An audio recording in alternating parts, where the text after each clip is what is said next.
నమస్కారం న్యూస్ 24 తెలుగుకు స్వాగతం. నా పేరు శ్రీ సౌజన్య. వార్తల్లోని ముఖ్యాంశాలు చూద్దాం.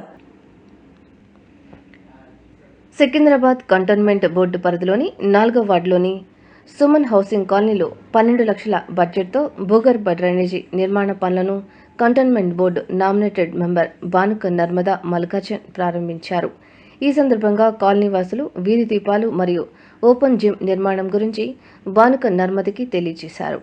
ఈ సందర్భంగా ఆమె మాట్లాడుతూ కాలనీలో మౌలిక సదుపాయాల కల్పనకు కట్టుబడి ఉన్నామని, పార్లమెంటు సభ్యులు ఈటెల రాజేందర్ సహకారంతో రాబోయే రోజుల్లో అన్ని సమస్యలు పరిష్కరిస్తామని హామీ ఇచ్చారు.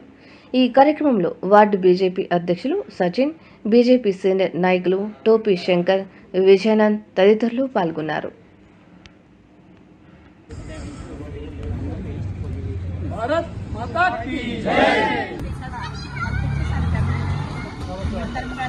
బీజేపీ వాళ్ళము పార్టీకి పనిచేస్తాము, పబ్లిక్ పనిచేస్తాము, ప్రతి నిమిషం ప్రజలలోనూ ఉంటాము.